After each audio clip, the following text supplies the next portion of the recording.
Good morning, Larry Seidlinger for LCTV, and once again I'm at the Miles campus of Lincoln Health, and today with me is Dr. Andrew Russ. He's the Associate Vice President of Medical Affairs at Lincoln Health. Doctor, thank you for taking a few minutes.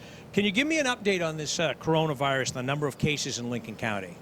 Sure. All right. The number of cases now in Lincoln County is up to 20, which is probably an increase since the last time we checked in. We've done almost 570 tests here at Lincoln Health, so that's about keeping with what the statewide average is, about having about 5% positive tests of the people we test. Have you had anybody admitted to the hospital yet with us?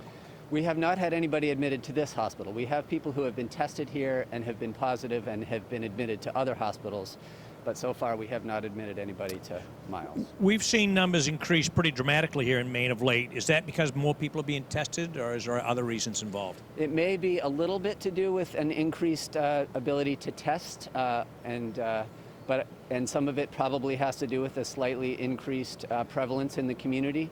As we know, the population of Maine swells in the summertime, and a beautiful day like this is going to bring more people to our state. So that may have something to do with it. The number of hospitalizations has gone up a little bit statewide too, so that gives you a sense that there is an increase of illness in the state. How is work going to get appointments back on track for those appointments that have been canceled? How's that all working out? Yeah, work is, well, it's a tremendous undertaking, and the team has done an amazing job of getting people back in for care.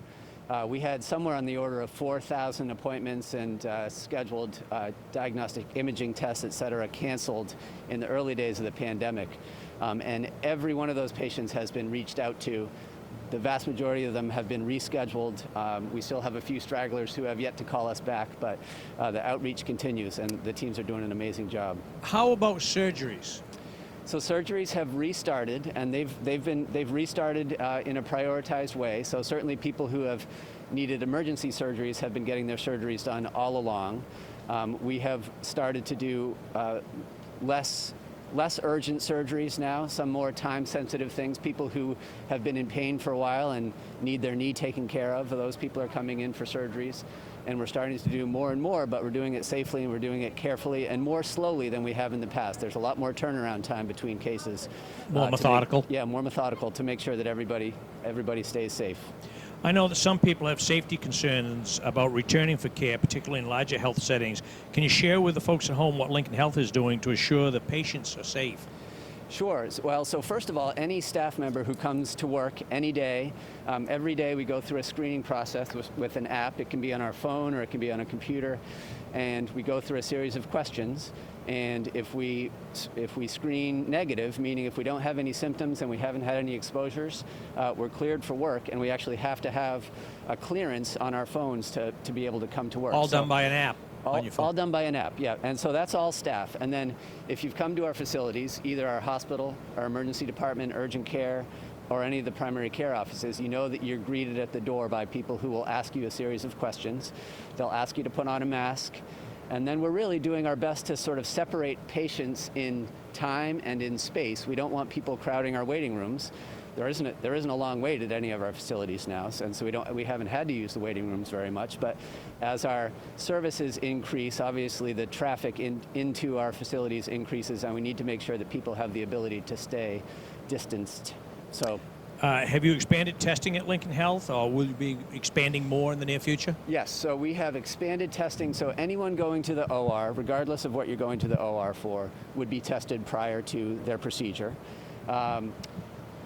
Starting on June 1st, next Monday, we will be, together with all of Maine Health, will be expanding our testing to be able to test anybody with symptoms, regardless of age, regardless of pre-existing conditions. So that's a big change, and that's going to increase our testing capacity, or really our testing numbers, probably significantly. And we're doing that in concert with all of Maine Health to make sure that the testing facilities aren't overwhelmed by the increased number of tests that we'll be doing. I know the urgent care center down Booth Bay opens tomorrow. How is that all going? Well, I'll let you know tomorrow. The planning has been going great. So they're moving today. They're moving staff and equipment back down to the urgent care today. And then tomorrow at 8 a.m. they'll open the doors, and the team has done an amazing job of making sure that that facility is safe. Again, making sure that there are the appropriate rooms and spaces for taking care of people.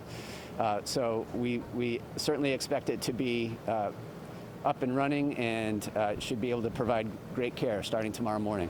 Do you still feel confident that Lincoln Health remains prepared for a surge, if that should happen? Well, I do, right? And you alluded to the fact that numbers are starting to creep up a little bit in the state.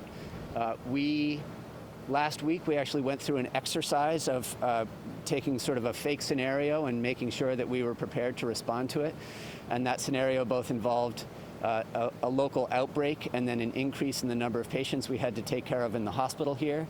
Again, it was all just fiction. It was made up, but it was a great exercise for us to go through to make sure that we had the systems in place and the communication networks in place so that we felt confident that we can respond to a surge if and when it comes. Dr. Russ, is there anything else you'd like to add for the folks at home, too? Well, sure. This is day 7. For us, it's incident day 78. We don't keep track of things on Monday, Tuesday, Wednesday, but incident day 78.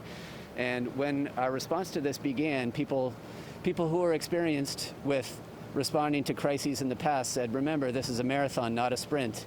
And it certainly feels like that. It feels like that here at the hospital. I'm sure it feels like that in people's homes and in their lives. And we just need to maintain patience, maintain enthusiasm, maintain support for each other. It's one of those marathons that, we continue to chug along, and we don't know where the finish line is. We also don't know when the next hill is coming. We don't know where the water stations are, but we continue to work hard, support each other, and it helps to have people clapping for us along the way. Truly an uncharted territory. Yeah, absolutely. Dr. Russ, thank you very much for your time this morning. Okay, thank you, Larry. So for LCTV, once again, I'm at the Miles campus of Lincoln Health as we bring folks at home, you folks at home, an update on this coronavirus, or the COVID-19. Thanks for watching, and catch us back in next week as we'll bring you another update from Lincoln Health. Thank you very much.